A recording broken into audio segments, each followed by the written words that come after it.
Con el tema Usos de la lengua en la comunicación, inauguramos el desarrollo de la unidad 3 de Lengua y Comunicación que corresponde al capítulo 3 del manual de la cátedra Lengua y Acción Comunicativa. El uso de la lengua tiene una función dual que se caracteriza por tener en cuenta no solo la transmisión de información, sino también qué pasa con las relaciones sociales. Es decir, en una interacción está implicada una transacción que tiene que ver con el intercambio de información, pero también está implicada una relación interpersonal. En el uso de la lengua también podemos reconocer que hay enunciados que expresan literalmente un significado y en cambio enunciados que expresan de manera no literal los significados. Y eso produce una diferencia entre lo que se dice y la intención comunicativa subyacente. Es decir, en todo uso de la lengua existe una función dual. Puede explicitarse un significado literal que, por otro lado, desencadene una interpretación pragmática que incluso puede inferirse a partir de lo que se dice.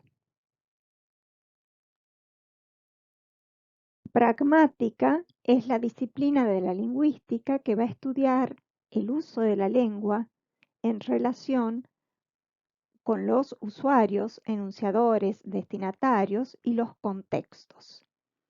La pragmática va a focalizar fundamentalmente, cuando hablamos de usuarios, la dimensión intencional de sus enunciados. Todo el campo de la intencionalidad va a ser focalizado por esta disciplina cuando estudia el lenguaje en uso. En esta viñeta de Tute vemos cómo el humor gráfico muchas veces procura interpretaciones pragmáticas o sugiere interpretaciones pragmáticas.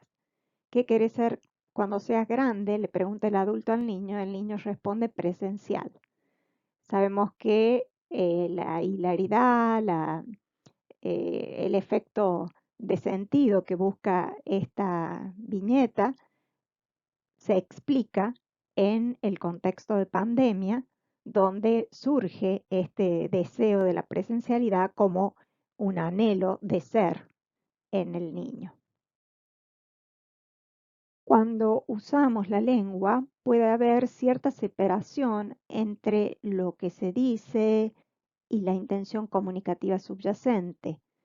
Todos los fenómenos de habla no literal, como las metáforas, las ironías, las hipérboles, las metonimias, en las que nos hemos detenido en la unidad anterior, representan esa separación que el hablante restablece gracias a estas estrategias inferenciales. En esta viñeta de humor gráfico de Nick, lo que aparece destacado en los globos de pensamiento en color rosa remite justamente a ese nivel de interpretación al que nos está desafiando la mirada pragmática a la hora de interpretar los enunciados que se producen en las distintas interacciones comunicativas. Como hablantes competentes, en lugar de los anteojos de gaturro, disponemos de estrategias pragmáticas para reconocer la diferencia entre significado literal e interpretación pragmática que remite al significado intencional. La disciplina de la pragmática reconoce como un aporte fundamental el de la filosofía del lenguaje, particularmente en la figura de John Austin, quien publica en 1962 un libro portador de un título muy sugerente, cómo hacer cosas con palabras. En ese libro desarrolla la teoría de los actos de habla y explicita que cuando nos comunicamos podemos desarrollar una serie de acciones. Podemos pedir y agradecer, podemos ofrecer, invitar y esperar que se acepte, en el mejor de los casos, o se rechace esa invitación. Podemos criticar y esa crítica desencadenar justificaciones. Podemos debatir pretendiendo ser escuchados o pretendiendo intercambiar puntos de vista. Podemos interrogar y responder, podemos saludar y responder un saludo. El uso del lenguaje contiene una diversidad enorme de acciones. Con el lenguaje podemos consolar, empatizar, criticar, elogiar, amenazar, sugerir, sorprender, expresar emociones, interpelar, aconsejar, disculpar, pedir perdón, prometer, en fin, podemos realizar numerosas acciones que se encuentran implícitas muchas veces en nuestros enunciados. Austin, a partir del desarrollo de la teoría de los actos de habla, establece que el lenguaje no solo sirve para describir el mundo, sino para hacer cosas, y propone una definición del acto de habla como la unidad más pequeña de la comunicación que realiza por medio de la lengua una acción. El destinatario lo interpreta, es decir, interpreta el acto de habla cuando reconoce el carácter intencional de un enunciado. En una distinción inicial propuesta por Austin, se divide las expresiones en constatativas, descriptivas, es decir, aquellas que permiten ser constatadas como verdaderas o falsas, como pueden ser los titulares del diario de hoy: volvieron las bufandas, los guantes y las camperas para enfrentar el frío en Tucumán, un titular de la Gaceta, o nevó en la capital cordobesa. Distingue justamente este tipo de enunciados que pueden ser verificados en su verdad o falsedad de expresiones realizativas en las que el decir importa un hacer o comporta un hacer. Si yo digo prometo entregar mañana el trabajo, en ese enunciado eh, hay una parte que remite a la acción del compromiso del hablante. Para ampliar la comprensión de las expresiones realizativas, Austin va a explicitar que este tipo de expresiones no describen ni registran nada, no son verdaderas o falsas, y el acto de expresar el enunciado implica realizar la acción. Por ejemplo, enunciados como sí juro o sí quiero, en el caso de un matrimonio, o bautizo a este niño con el nombre de José. Esos enunciados, por el solo hecho de ser pronunciados, instalan nuevas realidades.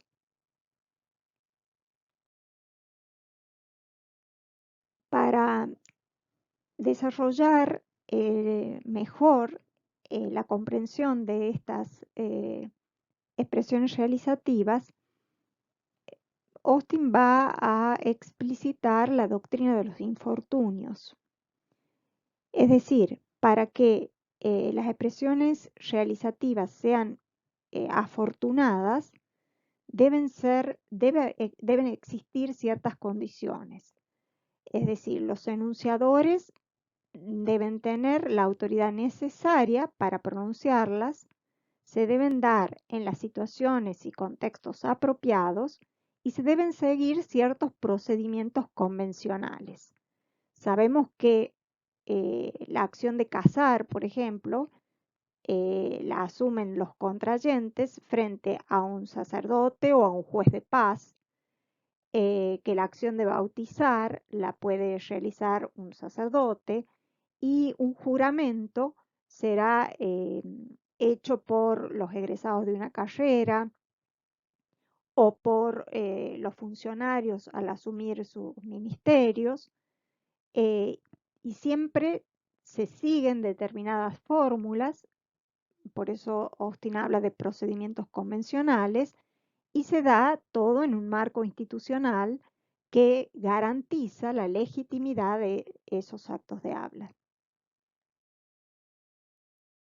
Si analizamos el cartel de un negocio en tucumano en pandemia, podríamos preguntarnos, ¿es afortunado este acto de habla?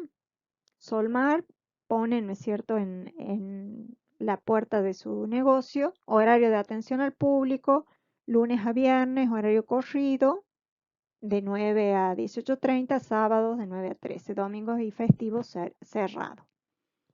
¿Tiene legitimidad el dueño del negocio para establecer este enunciado? Por supuesto que sí, que la tiene. Ahora, él está a su vez supeditado a los horarios que rigen en esta coyuntura de la pandemia. Por eso hace este horario corrido, que por supuesto sabemos que ha fluctuado, ¿no? Ahora ya no es una norma o va fluctuando de acuerdo a el aumento o no de casos de COVID. Entonces, este es un acto de habla afortunado porque es legítimo, los enunciadores pueden poner en la puerta del negocio una comunicación dirigida a sus clientes. Y también es un acto compromisivo porque implica que están garantizando a los clientes que si van en ese horario van a encontrar el negocio abierto. Habíamos visto que Austin en un primer momento distinguía las expresiones constatativas de las expresiones realizativas. En un segundo momento, Austin reconoce que todos los enunciados, incluso aquellos que son susceptibles de ser contrastados como verdaderos o falsos, constituyen acciones. Por ejemplo, un enunciado como está lloviendo, que sería un enunciado constatativo, yo puedo comprobar si es verdadero o falso, también entraña una acción, va a decir Austin, y es justamente el acto de afirmar. Aunque no contenga el verbo, yo afirmo que llueve, decir está lloviendo implica la acción de afirmar. Entonces, a partir de este segundo momento, Austin va a reconocer que todas las expresiones entrañan esta dimensión pragmática o tienen la capacidad de ser interpretadas como acciones, aunque sea como la acción de decir. Para comprender el acto de habla, esta unidad más pequeña de la comunicación que realiza por medio de la lengua una acción, Austin va a desagregar una serie de dimensiones que en realidad convergen en la realización de un acto de habla. Para analizarlo, el autor las desagrega y las identifica, pero cuando pronunciamos, decimos gracias, gracias por prestarme el libro, en esa inscripción de enunciado convergen la dimensión locutiva, ilocutiva y perlocutiva, o dimensión locucionaria, ilocucionaria y perlocucionaria. ¿En qué consisten estas dimensiones? La dimensión locucionaria es la inscripción de un enunciado. Es el simple hecho de decir o escribir un enunciado. Si yo digo gracias por el libro que me prestaste, estoy emitiendo un enunciado que agradece. La dimensión ilocucionaria tiene que ver con la dimensión intencional del acto de habla, es decir, el poder reconocer que estoy agradeciendo. Y lo perlocucionario es el efecto, el impacto que tiene el acto de habla en el interlocutor. Es decir, el interlocutor puede reconocer que ese agradecimiento es justo o es cortés o, o era necesario o era imprescindible o lo que fuere. Searle es un discípulo de Austin y propone una clasificación de los actos de habla. Eh, él clasifica los actos de habla en representativos, directivos, compromisivos, expresivos, declarativos y también teoriza acerca de los actos de habla indirectos. Vamos a ir a continuación definiendo y dando ejemplos de los distintos tipos de actos de habla según la clasificación que propone Searle. El siguiente titular de la Gaceta, un 40% de los mayores de 18 años en el país ya recibieron la primera dosis contra la COVID-19. En este titular del diario La Gaceta podemos reconocer un acto representativo, es decir, un acto que describe un hecho de la realidad y que puede ser constatado en términos de verdad o falsedad. Acto de habla compromisivo, proponemos el cartel que habíamos visto anteriormente. También podemos incluir todo tipo de promesas, de juramentos, de compromisos, de contratos. Esos son textos que comportan actos compromisivos. Como ejemplo de acto expresivo, he seleccionado la cita de este autor, de este escritor español. Las palabras no solo se ven o se oyen, sino que además brillan. Todo lo que remite a la dimensión poética del lenguaje eh, hablan de esta dimensión expresiva, de los tipos de acto de habla expresivos y también lo que implica expresar nuestras emociones, nuestros sentimientos. Son ejemplos de enunciados expresivos. Los actos directivos son aquellos que de alguna manera interpelan al interlocutor para que haga algo. Un pedido es un acto directivo, una orden, una amenaza, una advertencia. En este caso hemos seleccionado como ejemplo una multa de, de tránsito en el que se advierte al infractor que debe pagar su deuda. Es un acto eminentemente directivo. Searle teoriza sobre los actos de habla indirectos y él propone el ejemplo de la pregunta, ¿podés pasarme la sal? Una pregunta que se formula como pregunta, pero que en realidad contiene un pedido. O cuando yo hablo por teléfono y digo, eh, o podés llamar a tu papá, ¿no? Bueno, un niño probablemente me diga sí, no, y se queda en el teléfono porque no ha aprendido los niveles pragmáticos todavía del hacer o de reconocer que hay detrás de esa pregunta en realidad un pedido y no una pregunta. Lo que vemos es un cartel que está puesto en la puerta de un baño y que se convierte en un acto de habla indirecto porque detrás de un enunciado representativo, un enunciado que describe que un baño limpio habla bien de quien lo usa, existe lógicamente un pedido, que es que seamos higiénicos y que seamos limpios a la hora de usar un baño público. Este cartel que estaba en el Hospital de Concepción aparece la pregunta: ¿usar casco te hace ver fea? Y bueno, la imagen es elocuente porque lógicamente queda, después de un accidente, la cara se daña, se lastima y bueno, quedamos mucho más feas que con el casco puesto.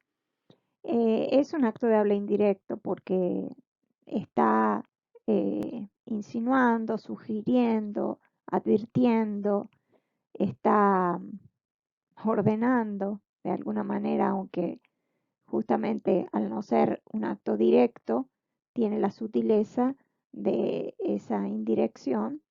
Sin embargo, el mensaje es claro. Usar casco previene accidentes o previene lesiones en los accidentes.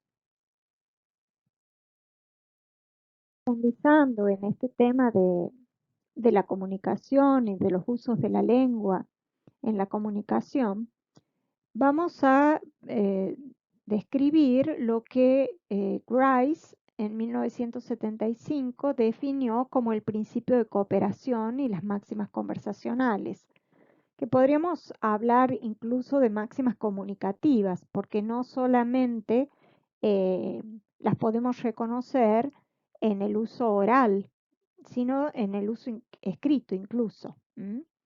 Estas máximas suponen no una prescripción, sino justamente la descripción de ciertos supuestos que todos tenemos y que nos damos cuenta que existen cuando se transgreden, porque de alguna manera el hecho de transgredir estas máximas nos hace ruido como interlocutores.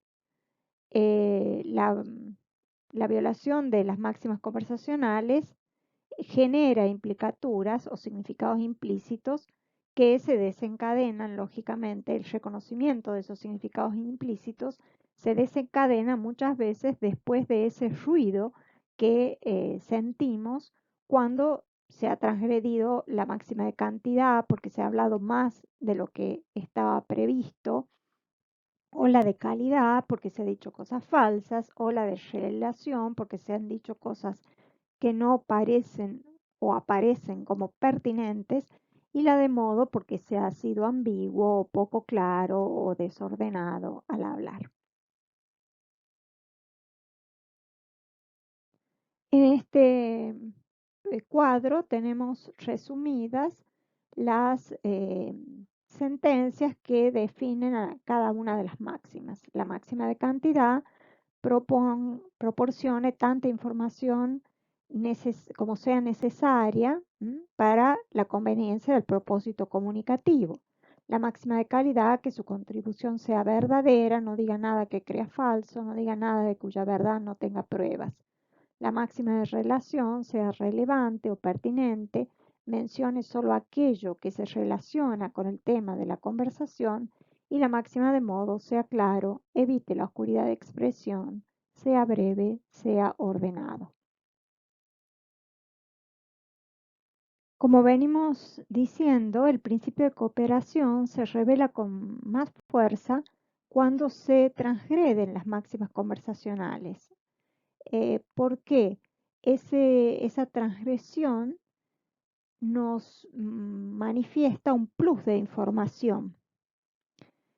Ese plus de información nos hace desencadenar una serie de implicaturas que nos permiten reconocer la diferencia entre lo que se dice y lo que se quiere comunicar. El camino para reconstruir el auténtico contenido que se ha tratado de comunicar se genera combinando tres elementos: la información contenida en el enunciado, los factores contextuales y los principios conversacionales o las máximas conversacionales. Cuando yo pongo en juego estos tres elementos, puedo reconstruir el auténtico sentido o la auténtica dimensión intencional que ha tenido la producción de determinado enunciado.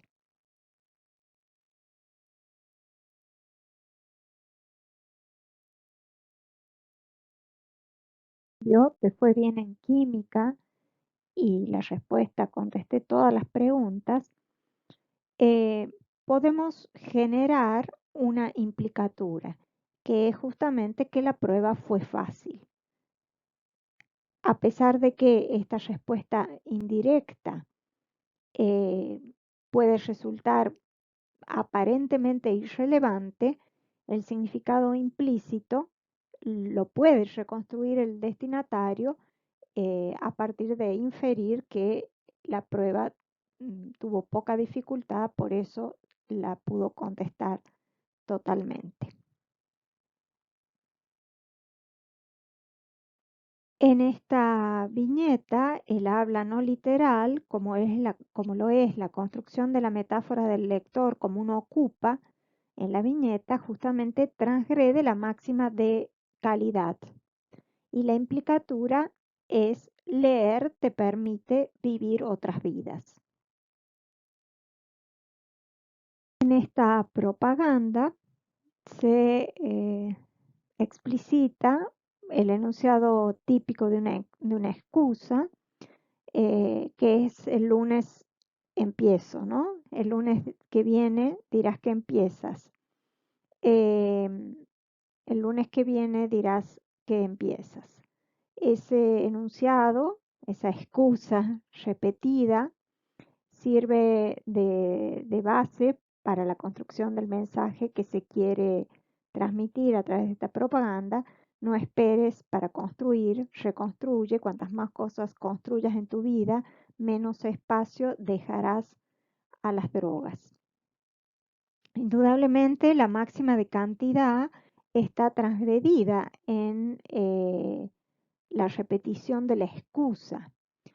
Eh, pero la implicatura es justamente que no, o el significado implícito es que no podemos ocultar con excusas nuestros reales deberes, obligaciones o desafíos. Este intercambio podemos reconocer la transgresión de la máxima de relación y eventualmente también la transgresión de la máxima de modo, en términos de que no se es claro con las respuestas. Frente a las preguntas que esperarían una respuesta afirmativa o negativa, por ejemplo: no había selga, compré espinacas, pero había selga, compré espinaca. ¿Había o no había selga? Sí, sí había selga, pero compré espinacas. Esta indirección en las respuestas está ocultando el hecho de que la hermana menor desobedece el pedido de la hermana mayor acerca de que se comprara acelga.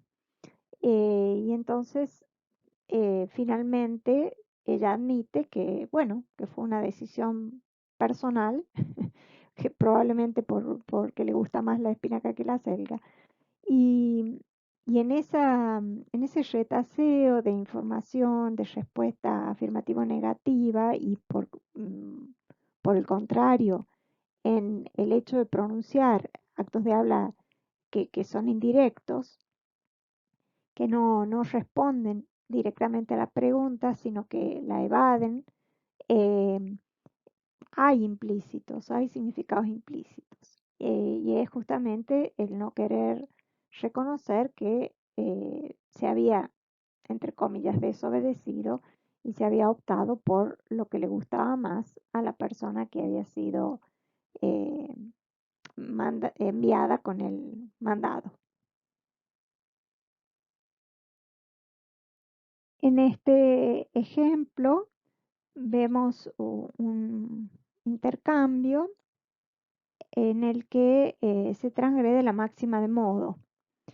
Eh, es un fragmento conversacional, se supone de una entrevista laboral. Se le pregunta al interesado por qué le interesa el trabajo y la respuesta está llena de titubeos. Bueno, la verdad es que bueno, nada, yo vi el anuncio en el diario y bueno, me interesó. Las implicaturas o significados implícitos que pueden desencadenarse de esta falta de claridad, de estos titubeos, de esta ambigüedad, de falta de orden en el enunciado que pronuncia el entrevistado, pueden eh, estar diciéndonos que el entrevistado está nervioso o que no sabe qué contestar. En esta clase hemos hablado de la pragmática como disciplina que estudia las relaciones de la lengua con los usuarios y los contextos. Y también hemos profundizado a partir de desarrollar la teoría de los actos de habla en que en los enunciados que pronunciamos comportan un hacer, una intención, una fuerza ilocutiva, una intención comunicativa que es necesario reponer en todo momento.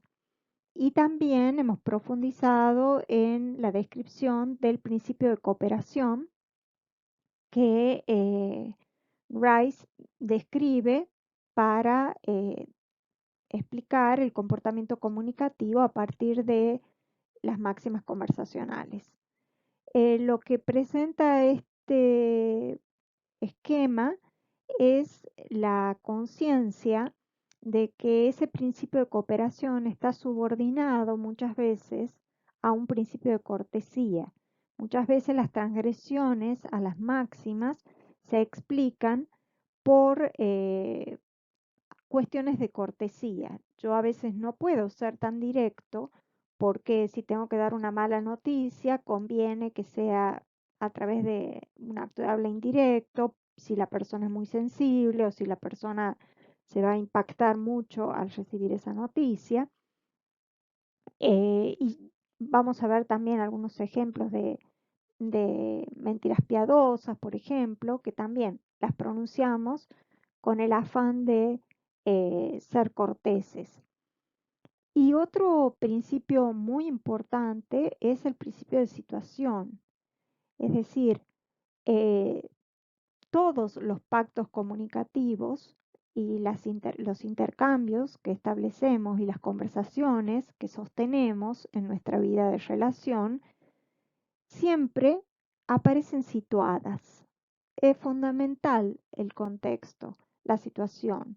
¿Por qué? Porque eso manifiesta una serie de variables en términos de quiénes se comunican, cuál es el fin de la interacción, si hay familiaridad, si hay simetría o si no, si hay formalidad, si hay asimetría entre los participantes del evento comunicativo, qué edad tienen los participantes, cuál es el sexo de los participantes, qué nivel de cultura o nivel sociocultural tienen, qué procedencia, eh, son hablantes que usan determinados registros, es decir, un registro técnico, un registro formal académico, un registro informal, eh, y también cuál es el género discursivo que estamos analizando, porque no es lo mismo analizar la oralidad académica, como puede ser la exposición de una ponencia en un congreso, a analizar una conversación coloquial o a analizar un correo electrónico o una carta de lector publicada en un diario. O sea, siempre la dimensión contextual con la que habíamos abierto la consideración de todo lo que es pragmático, hay que reponerla, hay que tenerla presente para poder interpretar cabalmente el sentido de los enunciados. Por último, vamos a ver dos ejemplos que hablan de la subordinación del principio de cooperación al principio de cortesía. El primer ejemplo tiene que ver con la transgresión de la máxima de calidad, son las mentiras piadosas. Frente a cuando recibimos un regalo, por ejemplo, la respuesta preferida, la respuesta cortés, es el agradecimiento. Me gusta o no me gusta el regalo. A lo sumo puede venir la negociación de que quien me regala me diga lo podés cambiar y yo le diga, bueno, me lo voy a medir y veo si me queda chico o no. Muchísimas gracias, me encanta. Otra conducta comunicativa no se espera en un adulto. Diferente es lo que sucede con los niños que suelen desilusionarse y manifestar esa desilusión cuando se les regala ropa y no juguete. En el otro ejemplo, también se transgrede la máxima de calidad por cortesía o por empatía con el interlocutor. Una cocinera algo frustrada por cómo le salió la torta se justifica a través de este uso metonímico, he perdido la mano, y metafórico también. Y la respuesta de su interlocutora es, pero si está riquísimo, un poco desmoronado el merengue, pero vas a ver cómo se lo comen mañana. Con este tipo de respuestas eh, estamos alivianando el sentimiento de la cocinera frustrada.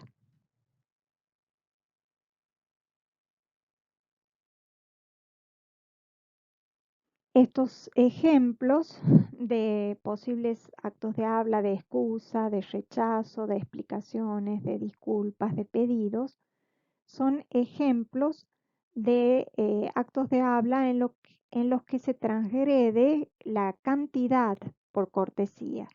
Cuando nos excusamos porque no hemos podido cumplir con una obligación, indudablemente se espera que demos la suficiente cantidad de explicaciones.